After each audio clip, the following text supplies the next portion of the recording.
जी अस्सलाम वालेकुम रहमतुल्लाहि व बरकातुहू। जनाब, अल्लाह से दुआ है कि हम सब खैरियत से हों। और हमने कल जो है वो डिस्कस किया था अपने रेस्पिरेशन इन मैन में से थोड़ा सा आगे हम चलते हैं और वहाँ पर आपको पेज नंबर जो 317 था, ठीक है, तो वहाँ पर 320 सॉरी उसमें आप देखिए तो आपके पास रेट ऑफ ब्रीथिंग आपसे शॉर्ट में डिस्कस करवा दिया जाता है। तो रेट ऑफ ब्रीथिंग कैसे चले, रेट कैसे चले। यूजुअली रेट का मतलब तो आपको मालूम है कि 1 मिनट में कितने टाइम हार्ट बीट चल रही है या सांस चल रहा है या सर्कुलेशन हो रही है या और कोई काम हो रहा है। तो हमारे पास रेट ऑफ ब्रीथिंग में भी कंट्रोल ऑफ वेंटिलेशन हमारे अपने बस में नहीं होता। Voluntary control, the breathing center, if stimulated by impulse from the forebrain, ये part of the brain है, called voluntary control. As we can hold our breath for a short time or can breathe faster and deeper at our will. हम चाहे तो लंबे लंबे सांस ले लें, तेज तेज सांस ले लें, चाहे तो सांस को होल्ड कर लें, लेकिन ये कुछ देर के लिए ही कर सकते हैं।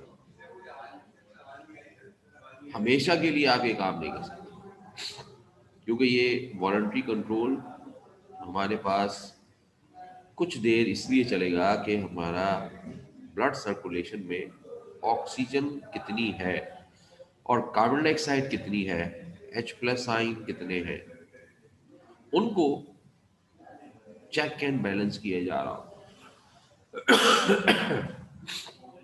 क्योंकि उनके कंट्रोल से ही हमारा ये रेट ऑफ रेस्पिरेशन चल रहा होता है। जैसे आप भाग रहे हैं अगर तेज तेज तो सांस भी तेज हो जाता है। तो आपने तो नहीं किया सांस को तेज, आप तो भाग रहे हैं, लेकिन आपकी बॉडी ने डिटेक्ट किया है कि जब आप भाग रहे हैं तो मेटाबॉलिज्म तेज हो गया है, ऑक्सीजन कंज्यूम ज्यादा हो रही है, कार्बन डाइऑक्साइड कम निकल पा रही, तो लिहाजा रेट ऑफ रेस्पिरेशन को बढ़ा दिया जाता है, ब्रीथिंग रेट बढ़ जाता है। और जब आप नॉर्मल है तो नॉर्मली हमारा respiration 70 times to 80 times per minute सांस हमारा या ब्रीथिंग मैकेनिज्म चल रहा हो। इनवॉलंटरी कंट्रोल हमारा बिल्कुल जो हमारा ऑटोमेटिक सिस्टम है, controlling by the breathing centre in region of hind brain. For brain अगला हिस्सा ब्रेन का, हाइंड ब्रेन पिछला हिस्सा। वहां पर हमारे पास होता है कॉल्ड मेड्यूला ऑब्लिंगेटा, ये ब्रेन का एक पार्ट है, वो इस इनवॉलंटरी कंट्रोल को चेक एंड बैलेंस कर रहा होता है। The ventral portion of this center control the inspiration and is called the inspiratory center. तो इसका जो वेंट्रल पार्ट है मेड्यूला ऑब्लिंगेटा का, वो सांस के अंदर खींचने की कितनी देर लगनी चाहिए, कितना होना चाहिए, उसको देख रहा होता है। तो इसीलिए हम उसे इंस्पायरेटरी सेंटर कहते हैं। The reminder control the expiration called expiratory centre. और मेडुला ऑब्लिंगेटा का जो बकिया हिस्सा है, डोर्सल साइड, वो एक्सपायरेशन को देख रहा होता है, तो उसे हम एक्सपायरेटरी सेंटर का नाम, ठीक है। अब ये कैसे अंदाजा लगाए कि आपको कितना सांस लेना है कितना नहीं लेना। ये देखिए, ये मेड्यूला का पार्ट है। तो मेड्यूला से कुछ नर्व निकल रही होती है जिनको वेगस नर्व कहा जाता है। ये आ रही मूव। यहाँ पर हमारे पास, मैं पहले लोकेशन आपको समझा दूं, ये हमारे दिल का ये हार्ट का हिस्सा है। ये हार्ट का निचला हिस्सा जा रहा है, ये ऊपर का हिस्सा, और ये वहां से दो तीन निकलती हैं बेसिकली, और दो ये ऊपर की तरफ जा रही होती हैं जो कि कैरियोटिक आर्च कहलाती है। इन्हें आप कैरियोटिड आर्च कहते हैं।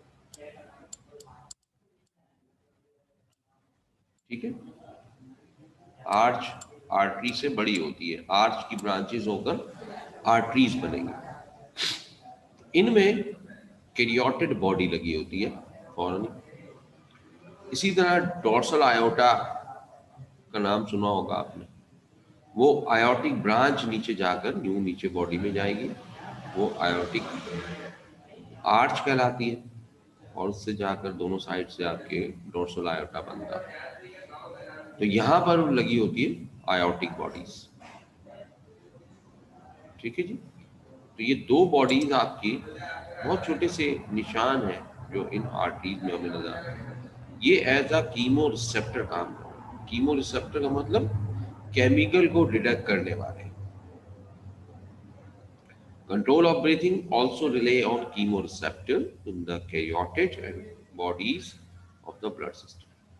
Carotid body और aortic body, ये दोनों के दोनों कीमो रिसेप्टर इनमें लगे होते हैं, केमिकल डिटेक्ट करने वाले। और ये केमिकल डिटेक्ट क्या करते हैं जी, these are sensitive to minute change in the concentration of carbon dioxide and H+ ion in the blood.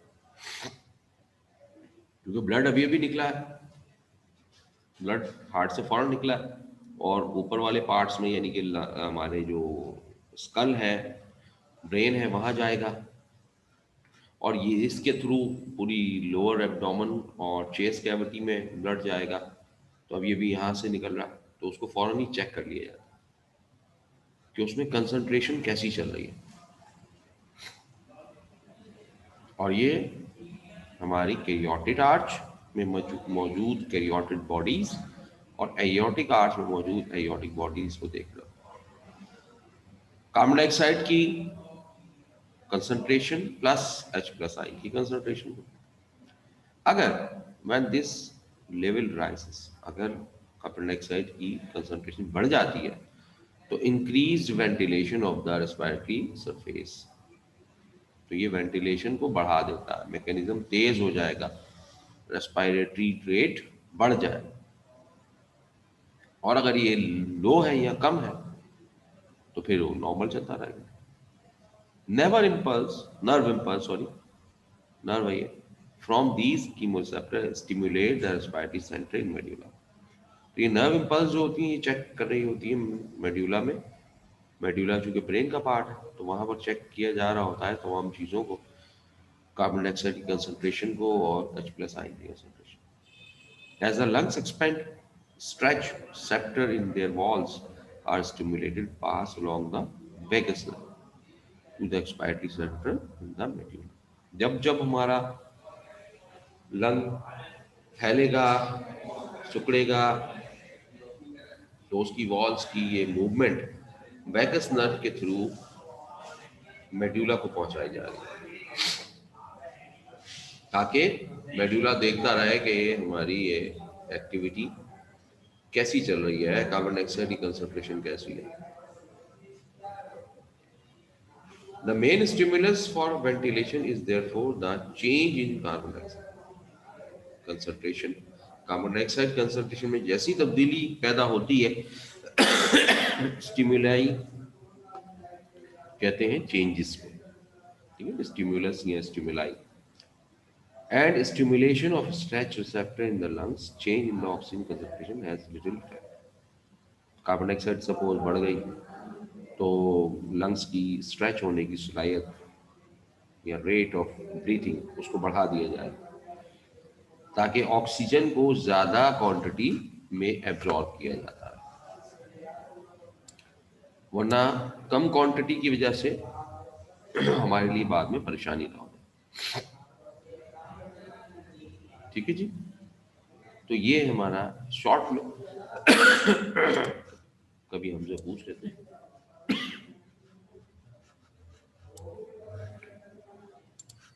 ठीक है जी।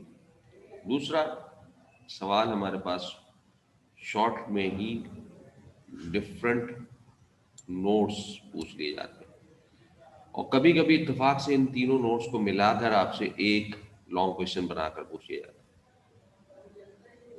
यानी आपसे ट्यूबरक्लोसिस पर नोट पूछते, right a note on tuberculosis, right a note on lung cancer, right a note on emphysema, या आपसे कह दें लॉन्ग में describe the disorders of respiratory tract in human. समझ में आ रही मेरी बात? नहीं तो लिख लो, कहाँ लिखना है ये बता देता हूँ।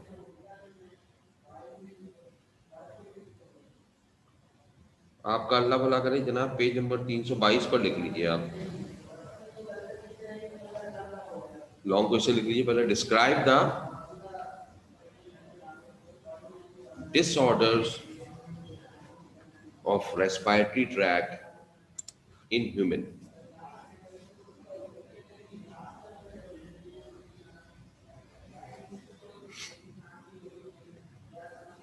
ठीक है,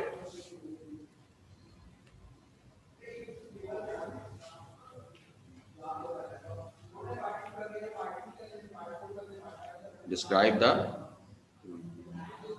disorder of respiratory tract in human। बाकी ये शॉर्ट नोट आपसे अलग अलग करके पूछ लेंगे चार में। लंग कैंसर पूछ लिया, एम्फिसीमा पूछ लिया, एस्थमा पूछ लिया, या ट्यूबरक्लोसिस पूछ लिया। जी जवेरिया कहती हैं sir, sometimes positive pressure breathing occurs in human, what is the particular condition called? Positive pressure उस वक्त बनेगा जब आप डीप ब्रेथ लेंगे ना, आपने बहुत जोर से लंबा सांस लिया, तो अब सांस में आपकी गैस मौजूद है और आपने दूसरा एक और सांस ले लिया, तो उस सूरत में आपका एटमॉस्फेरिक प्रेशर कम हो जाएगा आपके लंग्स से। और वो कब होगा? वो जब आप वॉलंटरी मूवमेंट कर रहे हैं, यानी आपने अपनी मर्जी से किया है, इनवॉलंटरी ऐसा नहीं हो रहा। ठीक है, तो पहली बीमारी हमारी है ट्यूबरक्लोसिस, टीबी के नाम से हम इसको जानते हैं, और ये एक बैक्टीरियल डिजीज है। बैक्टीरिया का नाम है माइकोबैक्टीरियम ट्यूबरक्लोसिस। बैक्टीरिया से होने वाली बीमारी है, और ये बैक्टीरिया बने हुए यहाँ पर रॉड शेप। ये bacteria involve most commonly in the lungs. आमतौर पर ये लंग्स में आने के बाद अपने आप को रखते हैं सेफ, और मल्टीप्लाई होने की कोशिश करते हैं। हमारा इम्यून सिस्टम इसको अगर मार देगा तो बचत हो जाएगी, नहीं मारेगा तो ये अपनी प्रोटेक्शन, इस रिप्रोडक्शन करते करते क्वांटिटी में बढ़ाते चले जाते हैं, और फिर ये मजीद अटैक करते हैं। The mode of infection of the lungs by the tuberculosis bacillus is usually by the inhaling of droplets expelled from the mouth। वो बंदा जो टीबी का पहले से ही मरीज है, उसके पास अगर अनइन्फेक्टेड बंदा गया है, कोई भी शख्स, और वो खांस रहा है विदाउट मास्क के या विदाउट कोई हाथ रखे, तो उसके ड्रॉपलेट्स जो है, जिस तरह हम कोविड का पढ़ रहे हैं ना, वो हवा में चले जाते हैं, इसी तरह ये ड्रॉपलेट भी हवा में जाते हैं, और उसमें जरासीम मॉइस्चर होने की वजह से मौजूद होते हैं। ये जरासीम जो है वो अगर नॉर्मल इंसान के सांस के थ्रू अंदर चला जाता है, तो फिर वो बंदा भी इन्फेक्टेड हो जाता है। Infection may occur through the alimentary tract from the injection of contaminated milk from infected cow. ये भी देखा गया है कि जिस गाय को, जिस बकरी को इन्फेक्शन है, यानी ट्यूबरक्लोसिस है, उसका दूध अगर हमने ठीक तरह से बॉईल करके नहीं पिया, तो वो इन्फेक्शन भी हमारे अंदर आ सकता है, मिल्क पीने से, दूध पीने से। लेकिन वो गाय भी इन्फेक्टेड होगी बैक्टीरिया से, यानी कि टीबी होगा उसको तो, वरना अदरवाइज नहीं। ठीक है, तो ये दो जरिए हमारे पास मेन। या कोई पेशेंट है ट्यूबरक्लोसिस का और उसके सलाइवा से हमारे वो बर्तन या पानी या गिलास या कोई मग या कोई प्लेट्स जिसमें उसने खाना खाया वहाँ कहीं सलाइवा लगा है और वही हमने भी यूज़ कर लिया, तो भी ये इन्फेक्शन कन्वर्ट हो सकता है। ठीक है, यूजुअली स्टार्ट में छोटी छोटी सी थोड़ी बहुत खांसी आती है, आप दवा लेते हैं, खांसी ठीक हो जाती है, कुछ दिनों बाद फिर खांसी हो जाती है, फिर उसकी शिद्दत बढ़ने लग जाती है, तो खांसी की खत्म नहीं हो रही है वो। पहले तो आपने दवा ली थी तो थोड़ी सी 2-4 दिन आराम मिल गया था आपको, अब दवा भी खा रहे हैं लेकिन खांसी जो है वो जा नहीं रही। और फिर स्पूटम, स्पूटम कहते हैं आप, जो गले से बलगम निकलती है ना उसको, उसमें ब्लड आने लग जाता है, खून आने लग जाता है। टीबी से डेथ कॉज होती है जी, जवेरिया कह रही हैं, आजकल के ज़माने में बिल्कुल हो जाती है। वजह बहुत ही सीधी सी है और मैं अभी इसके एंड में उसकी वजह बताता हूँ आपको। ठीक है, तो उसके बलगम में ब्लड आने लग जाता है। असल में वो ट्रैक इन्फेक्शन कर दिया उसने, तो ट्रैक को जख्मी कर दिया, तो उस जख्म में से ब्लड निकल रहा है, रिस रहा है, तो जब स्पूटम थूकता है वो, तो उसमें खून आ जाता है। सीने में पेन, शॉर्टन इन ब्रीथ, सांस लेने में दुश्वारी, छोटा छोटा सांस, फीवर रेगुलर रहेगा, पसीना रात में, स्वेटिंग एट नाइट, वजन कम होना, कभी एपेटाइट, कभी भूख बिल्कुल खत्म हो जाएगी और कभी बहुत लगेगी। स्टार्ट में बता रहा हूँ, और आखिर में यानी कि जब अच्छी खासी हो जाती है टीबी, तो फिर भूख कम हो जाती है। It can cause complication leading to death. अगर ये ट्यूबरकुलोसिस कॉम्प्लिकेट हो गया तो डेथ कॉज हो जाएगा। ठीक है, एक वजह तो सीधी सी है कि अगर हमने इसका सही तरह से इलाज नहीं किया, हमें इसकी फाइंडिंग नहीं की स्टार्ट में ही, और हम इसको पकड़ नहीं सके कि जी टीबी है कि नहीं, और उसके लंग्स बहुत ज़्यादा ख़राब हो गए, तो डेथ कॉज हो जाएगी। लेकिन दूसरी वजह हमारी वो ये है कि हमारे पास जो लंग्स है, अगर उसमें टीबी हो गया है तो हमने उसको,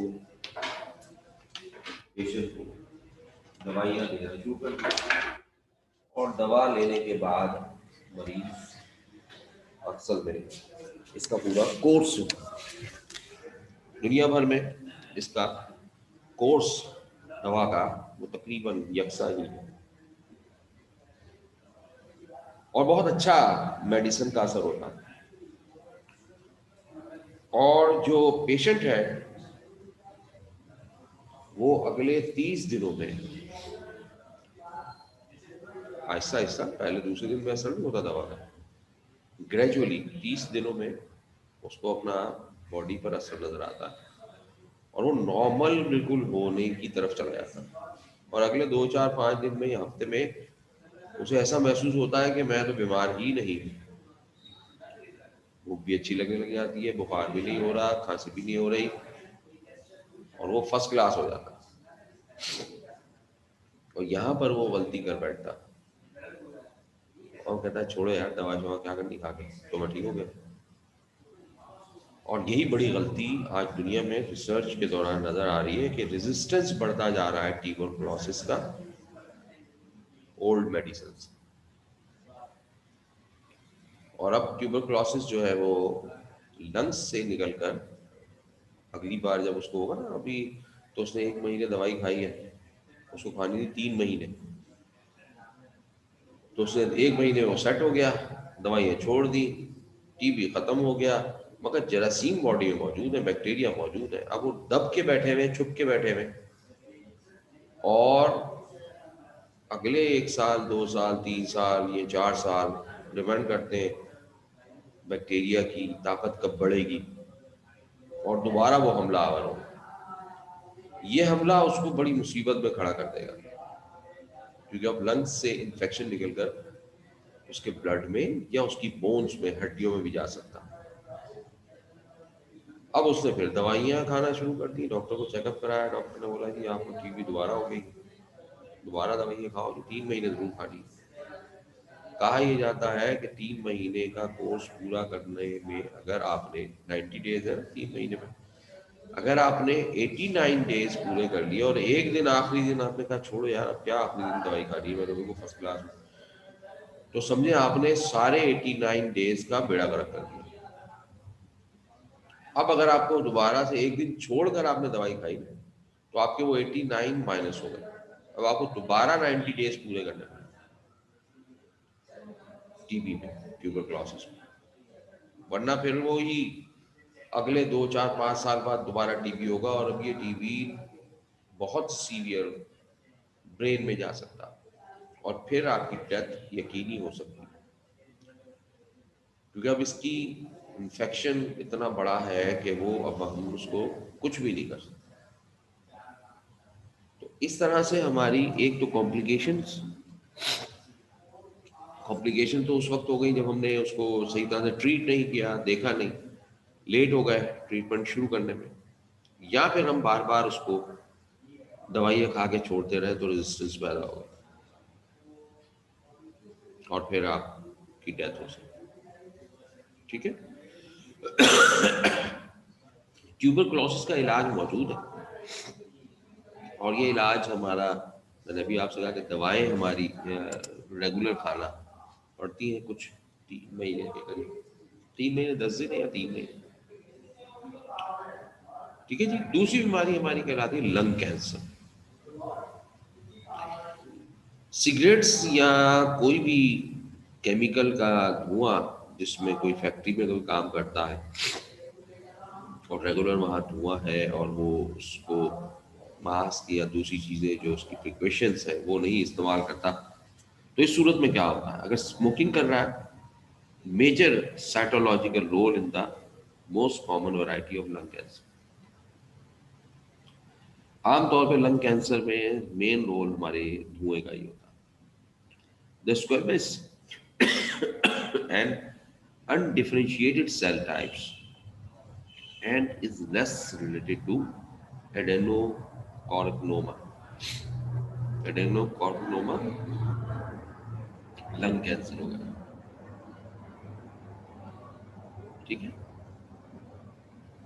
तो ये सेल प्रोड्यूस होने लग जाते हैं हमारे लंग्स के अंदर। भाई कैंसर क्या चीज होती है, कि हमने पहले पढ़ा हो या आपको बताया, कैंसर असल में हमारे ही सेल होते हैं। कैंसर जो टिश्यूज बनता है वो कहीं और से नहीं आता, वो हमारा ही सेल, केमिकल्स उसमें ज़्यादा जमा हो गए या उसका दिमाग ख़राब हो गया, टॉक्सिसिटी जमा हो गई उसमें, जहरीलापन, तो उन्होंने अपने आप को इरेगुलर डिवीजन करना शुरू कर दिया। अब वो है तो हमारे सेल लेकिन बन हमारे नहीं रहे, लड़ाई हो गई हमारी बॉडी से उसमें। अब वो कुछ और बना रहे हैं अपने अंदर, ट्यूमर बना रहे हैं, कैंसर बना रहे हैं। तो यहाँ पर भी हमारे एडिनोकार्सिनोमा, इनकी आइडेंटिफिकेशन नहीं होती हमारे अपने स्क्वेमस सेल। स्क्वेमस सेल कहते हैं जो इंटरनल लाइनिंग है ना, जहां से स्लाइवा बन रहा होता है, म्यूकस बन रहा होता है, तो उन लाइनिंग पे ये सबसे पहले प्रोड्यूस होते हैं और डिफ्रेंशिएट नहीं कर पाती हमारी बॉडी।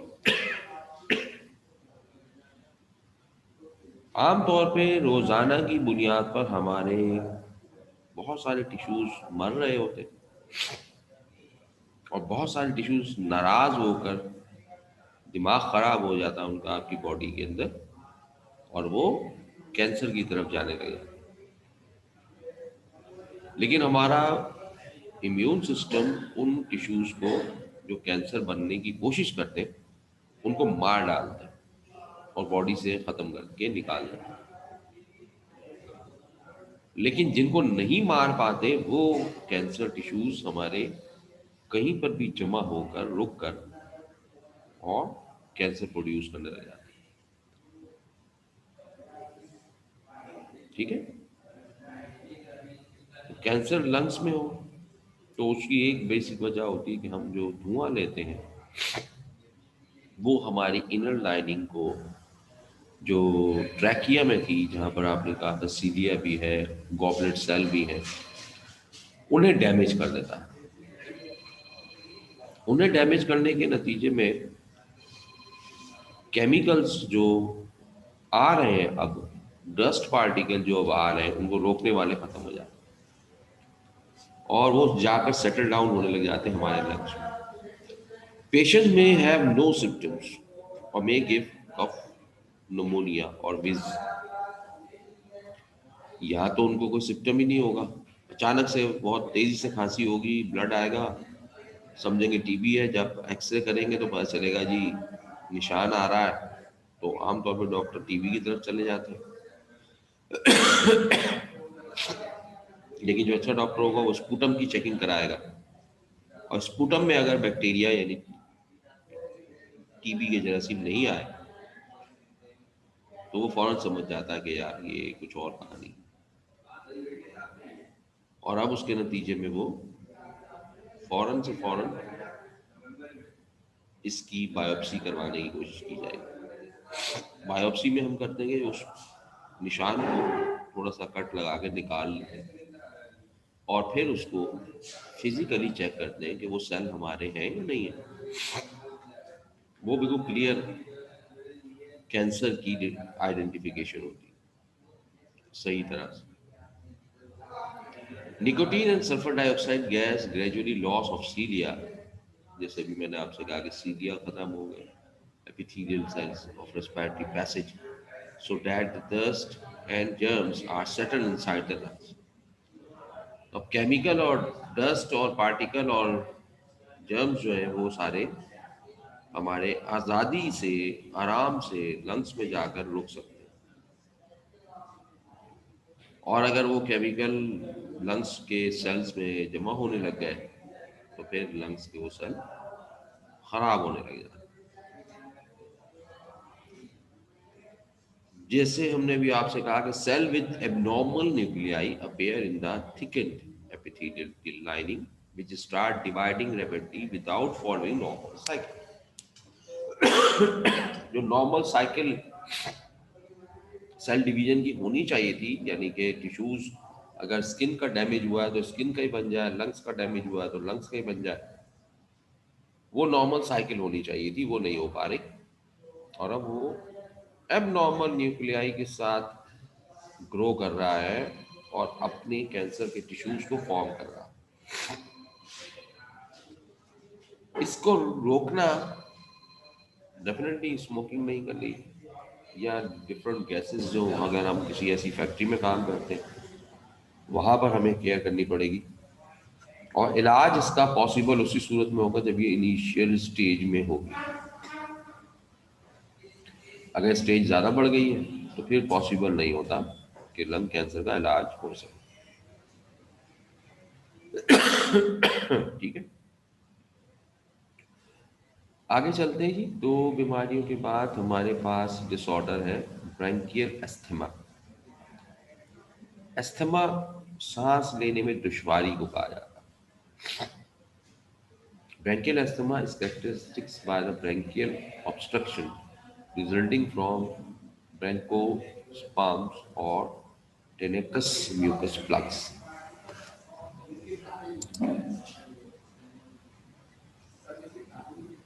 कैंसर के जर्म्स नहीं होते बेटा। ऐसा ने कहा कि कैंसर के जर्म्स बार बार ग्रो करते हैं, मतलब अगर एक दफा खत्म हो जाए तो फिर हो सकता है। कैंसर के जर्म्स नहीं होते, मैंने आपसे यही अर्ज कर रहा हूँ। कैंसर हमारे ही सेल होते हैं जो हमसे नाराज हो गए। एक होता ना गुनाह करते रहते ना हम लोग, तो गुनाह करते करते अगर खुदा ना खास्ता अगर वैसी मिसाल दे रहा हूँ मैं आपको समझने के लिए, अपनी बॉडी को समझें कि वो फैमिली है और एक फैमिली में बहुत सारे बेटे हैं, उनमें से कुछ बेटे ऐसे हैं जो बदमाश बन गए, है ना, और बाकी बेटे नमाजी बन गए। तो जो नमाजी बने हैं वो तो फैमिली का नाम रोशन कर रहे हैं, फैमिली अच्छी चल रही है। लेकिन जो बदमाश बने हुए हैं वो अपनी मर्जी से जो मर्जी कर रहे हैं, किसी को तोड़ रहे हैं, किसी को फोड़ रहे हैं, किसी को मार रहे हैं, किसी को। ऐसे ही हमारी बॉडी एक फैमिली, और हमारे टिश्यूज, हमारे सेल्स, उनमें से कुछ सेल बदमाश बन गए, that is called cancer cell. अब वो क्यों बने? क्योंकि उनमें कुछ केमिकल, कुछ टॉक्सिक मटेरियल डिपॉजिट हो गया, और वो जहरीला मटेरियल अब उनको डिवीजन करने में, जो नॉर्मल डिवीजन करनी थी वो नहीं करने दे रहा, और वो नॉर्मल डिवीजन से एबनॉर्मल डिवीजन कर रहा है, दैट इज कॉल्ड कैंसर। तो वो कोई जर्म्स नहीं होते, जरासीम नहीं होते। ठीक है, अब ठीक है, क्लियर है। अस्थमा की बात करें, ब्रैंकियल अस्थमा भी कहते हैं हम इसको। ब्रैंकियल का मतलब जो हमारी ब्रोंकियाई थी ना, जो लंग्स के अंदर आ रही थी और फिर लंग्स में ब्रांचेस बना रही थी, उनमें ऑब्स्ट्रक्शन, ऑब्स्ट्रक्शन कहते हैं रुकावटें आ जाना क्यों हो सकती है? तो ब्रोंको स्पास, ब्रोंकियस का जो डायमीटर है वो स्वाइल हो गया, सूज गया, या फिर टिनेकियस म्यूकस प्लक्स, ये देख रहे, म्यूकस जम गया है, फंस गया है, इसकी वजह से भी हो सकता है। तो अब इसमें एस्थमा में हमारे बहुत सारी वजूहत है। फैमिली भी है, यानी कि जेनेटिक भी एस्थमा होता है कि हमारे पेरेंट्स में किसी को है तो हमें भी होगा, या फिर it caused by the allergy, किसी को डस्ट एलर्जी होती है, किसी को पोलन ग्रेन एलर्जी होती है, या किसी को किसी कपड़े के, बिल्ली के जो हेयर्स है उनसे एलर्जी होती है। एक वजह तो एलर्जी इन रेस्पिरेटरी ट्रैक इन्फेक्शन, किसी केमिकल से हो सकती है, मे प्रोड्यूस टैक। अब ये अचानक से होगा और उसको सांस लेने में बड़ी दुश्वारी शुरू हो जाए, जिसको अस्थमा है, वो सांस नहीं लिया जाएगा उससे, और इसको हम कहते हैं कि जी अस्थमा का अटैक हो गया। जैसे कार्डिक अटैक होता है ऐसे अस्थमा का अटैक हो गया। अब ये मैंने आपसे कहा कि जी किसी भी एलर्जी का, लाइक पोलन डस्ट है या एनिमल फर, रुआ है, बाल है, या कॉमन कोल्ड है, या कफ या स्मोकिंग है, ठीक है। और सम टाइम हमारे ये चीज़ इन्वॉल्व नहीं होती बल्कि हेरिडिटी होता है, पेरेंट्स से आ रहा है ये, major factor in the development of asthma. ज़्यादातर यही कयास आसानी की जाती है कि ये पेरेंट्स जो पेरेंट्स में है तो आगे भी अस्थमा आ रहा है, ठीक है। In this disease, the lungs are hyperinflated with occlusion of bronchi and bronchioles by thick tenacious mucus plug. It can be fatal. ये इतना मोटी हो गई ट्रैकिया, तो अब सांस तो नहीं दी जा रही होगी।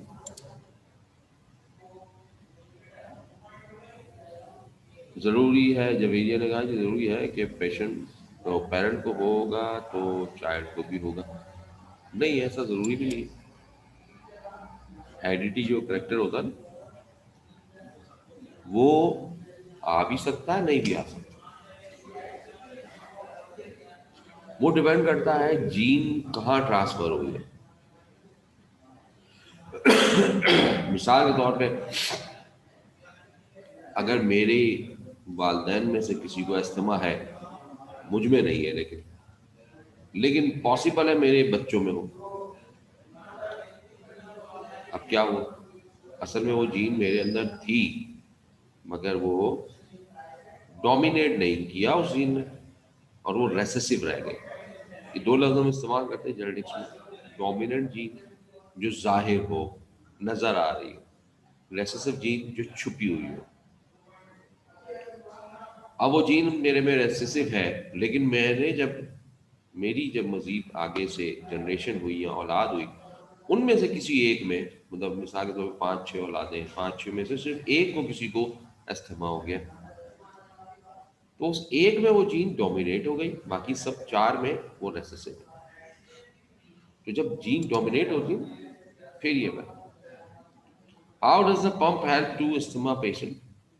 अस्थमा पेशेंट में पंप जो होता है ना, असल में ये ब्रोंकियाई जो बंद हुई है या इसमें म्यूकस फंसा है, तो वो यहाँ पर मौजूद जो ग्लैंड्स हैं उनकी वजह से, और फिर वो पंप जो आप लेते हैं, तो पंप क्या करता है, इस नाली को साफ कर देता है। यहाँ के ग्लैंड दो तरह से इस्तेमाल होता है, एक खुश्क इस्तेमाल होता है जिसमें नाली स्वाइल हो जाती है, उसमें जो है ना वो म्यूकस फंसता नहीं, म्यूकस नहीं उसमें ड्राई होता है, नाली स्वाइल हो जाती है, ड्राई होगा। तो उस सूरत में पंप जो है वो पेशेंट को अलग दिया जाता है। ठीक है, 2-3 टाइप के पंप चल रहे हैं, तो वो जाकर उस स्वाइलिंग को कम करते हैं, केमिकल उसमें जो मौजूद है, और स्वाइलिंग अपनी जगह वापस आ जाती है, यानी कि दोबारा ट्रैक बहाल हो जाता है, सांस बहाल हो जाता है। और अगर इस तरह का मसला है तो उसमें फिर बाकायदा तौर पे उनको पहले जो पंप किया जाएगा, तो पंप के थ्रू जो केमिकल अंदर जाएंगे, वो केमिकल इसको एब्जॉर्ब करेंगे, इसको, ये जो म्यूकस है, और फिर बनाने वाले म्यूकस के ग्लैंड्स को कंट्रोल करेंगे।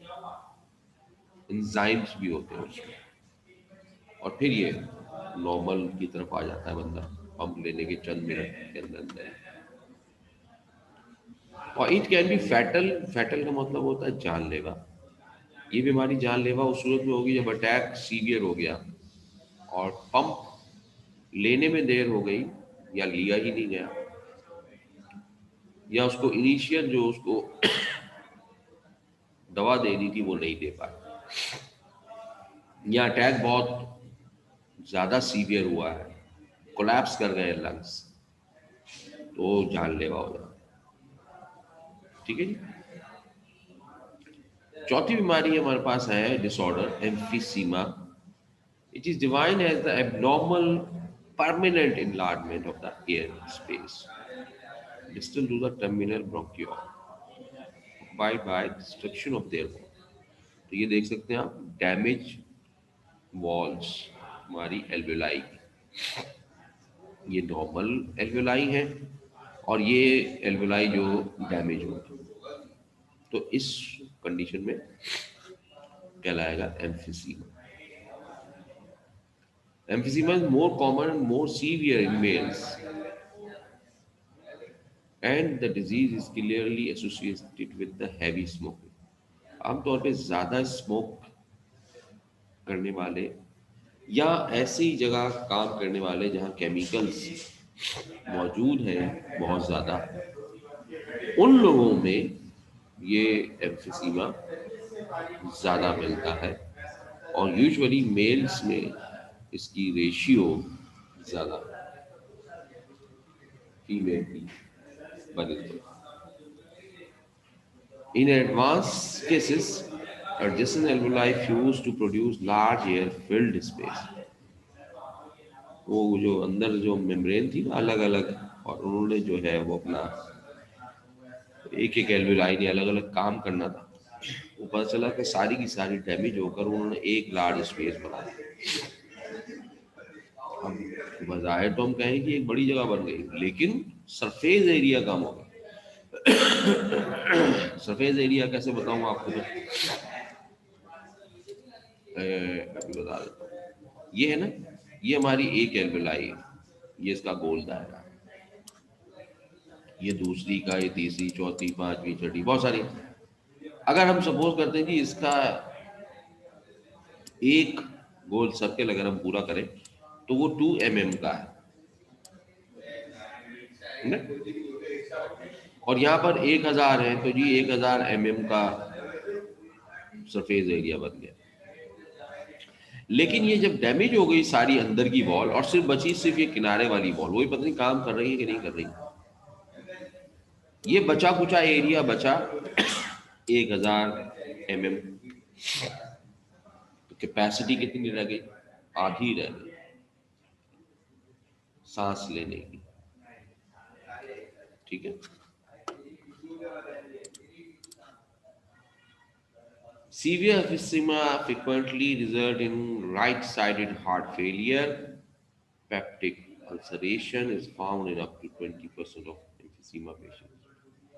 तो आमतौर पे एम्फिसीमा में जब बहुत ज़्यादा रहता है किसी को पेशेंट, तो ऑक्सीजन की डेफिशिएंसी की वजह से हार्ट फेलियर हो जाता है।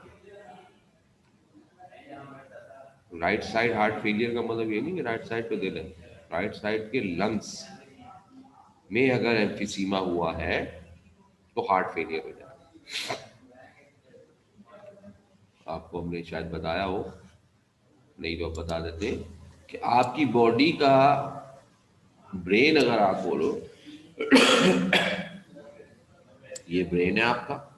ब्रेन में दो पार्ट बड़े बड़े आपको नजर आते हैं, इनको हम सेरिब्रल हेमिस्फीयर कहते हैं। तो जो लेफ्ट साइड का हेमिस्फीयर होता है वो हमारे राइट साइड के हिस्सों को कंट्रोल करता है, और जो हमारा राइट साइड वाला होता है वो हमारे लेफ्ट साइड के हिस्सों को कंट्रोल करता है। तो इसलिए अगर एम्फिसीमा राइट साइड पे हुआ सांस लेने का, तो वो क्या करेगा? वो ऑक्सीजन डेफिशिएंट कर देगा हार्ट के अंदर। खून जो दिल में जा रहा है उसकी ऑक्सीजन कम, लिहाजा हार्ट फेलियर हो सकता है। क्योंकि हार्ट फेलियर की एक वजह यही तो होती है कि हार्ट में ऑक्सीजन नहीं पहुंच रही। ठीक है जी।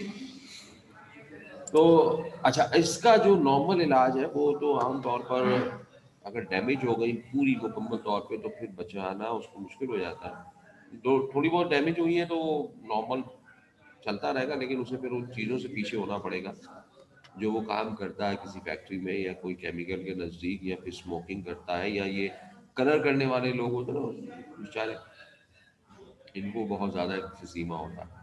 क्योंकि वो ये जो जब कलर उतारते हैं अपने घरों से, हम जो कलर करवाते हैं, तो उस पर रेगमाल वगैरह लगाते हैं और मुख्तलिफ मशीनें यूज़ करते हैं, तो वो डस्ट जो निकलती है, ये लोग भी इतनी एहतियात नहीं करते कि कोई मास्क पहन लें, कोई स्पेशल ऑपरेटर्स ले लें। तो उन लोगों का एम्फीसीमा बहुत होता है। तो जितना हो गया डैमेज, उसको अब आगे अगर बढ़ना है तो उसे बाकी काम अपना छोड़ना पड़ता, फिर ही वो नॉर्मल की तरफ आ सकता है। ठीक है जी, तो आज के लिए ये काफ़ी है इतना। कल देखते हैं, इस चैप्टर को ख़त्म कर देंगे। थोड़ा सा रह गया शायद, अगर चैप्टर कल कोशिश करेंगे, अगर नया चैप्टर मतलब कल ख़त्म करने के बाद हम नया नहीं शुरू करेंगे, क्योंकि अब हम नया अपना चैप्टर जब भी शुरू करें जब हमारे पास होंगे। ठीक है। और इंशाल्लाह जो है वो अगले वीक आपसे जो मुलाकात होगी तो उसमें फिजिकली क्लास होगी, तो फिर हम वही अपने अपने सेक्शन के हिसाब से पढ़ना शुरू कर देंगे जल्दी जल्दी। जनाब, तो अल्लाह आपका भला करे। कोई बात पूछनी जल्दी से पूछ लें, वरना फिर हम चले वैसे ही